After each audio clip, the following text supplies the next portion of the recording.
দেশটাকে রাজ্য থেকে আবার রাষ্ট্রের মর্যাদায় আসীন করেছেন তিনি। বাংলাদেশের 54 বছরের ইতিহাসে ভারতের সঙ্গে চোখে চোখ রেখে কথা বলার মতো সৎ সাহস রাখেন একমাত্র প্রফেসর ইউনূসের সাফল্যের কথা সামান্য একটু শুনুন। 15,000 কোটি টাকার বিশ্বমানের মেডিকেল প্রতিষ্ঠা, 12,000 কোটি টাকার 4টি মহাসাগরীয় বাণিজ্য জাহাজ ক্রয়, 10,000 কোটি টাকার তিস্তা ব্যারেজ তৈরি, বিনা শুল্কে 2028 সাল পর্যন্ত মুক্ত পণ্য বাণিজ্য সহ বিশেষ অর্থনৈতিক অঞ্চল তৈরির $1 ট্রিলিয়ন চুক্তি হতে যাচ্ছে। লুট হওয়া ব্যাংকগুলোর নিশ্চিত ধ্বংস হতে রক্ষা করেছেন। পুরো রোজায় কোনো জিনিসপত্রের দাম বাড়েনি এবং পুরো রমজানে বিদ্যুৎ সরবরাহ ভালো ছিল।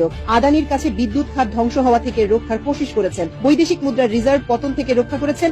এখন রিজার্ভ তরতর করে বাড়ছে। রেমিটেন্স প্রবাহ বাংলাদেশের ইতিহাসে সর্বোচ্চ পর্যায়ে পৌঁছেছে এবং ডলারের দামের পতন ঠেকানো সম্ভব হয়েছে। রপ্তানি প্রবৃদ্ধির 15% বেশি হয়েছে। ইতিহাসের সবচেয়ে বেশি পণ্য রপ্তানি হয়েছে তার সময়। বাংলাদেশের হাজার বছরের ইতিহাসে একমাত্র তার আমলে সরকারের বিরুদ্ধে প্রকাশ্যে ও ডিজিটাল প্ল্যাটফর্মে তুমুল সমালোচনা ও তার বিরুদ্ধে কুৎসিত ভাষায় অপপ্রচার করা যাচ্ছে। কাউকে তিনি গ্রেপ্তার করেননি, যা ফ্যাসিস্ট জমানায় কল্পনাও করা যেত। দেশের ইতিহাসে সবচেয়ে বেশি চাপ সামলাচ্ছেন 84 বছরের এই মানুষটি। বিএনপি এখন নির্বাচন জিকির করে আকাশ বাতাস প্রকম্পিত করে ফেলছে। বিএনপি ও জামায়াত কি সেই চাপ নিতে পারবে না। আর দেশ ও দেশের বাইরে থেকে অসংখ্য মানুষ ষড়যন্ত্র করে যাচ্ছে। ওনার সফলতা দেখলে তাদের গায়ে ফোস্কা পড়ে। তিনি সফল হলে তো দেশ সফল, কারণ তাদের কাছে তো দেশের চেয়ে দল আর দলের চেয়ে নিজের স্বার্থ বড়।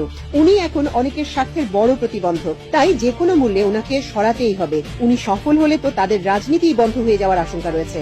ডক্টর ইউনূস ক্ষমতালোভী নন, তার বয়স প্রায় শেষ। মৃত্যুর খুব কাছাকাছি দাঁড়িয়ে দেশকে একটু পরিবর্তনের একমাত্র চেষ্টায় দেশের প্রতিটি মানুষকে একটু সুখের ছোঁয়া দিতে আপ্রাণ কোশিশ করে যাচ্ছেন এই মহান ব্যক্তি, যার চাওয়ার কিছু নেই, পাওয়ারও কিছু নেই। আমরা আমাদের নিজেদের স্বার্থের জন্য তার বিরোধিতা করতে পারি, কিন্তু দেশের স্বার্থে কিছু ছাড় দেয়া, কিছু ভালো বিষয় একমত হওয়াটা জরুরি।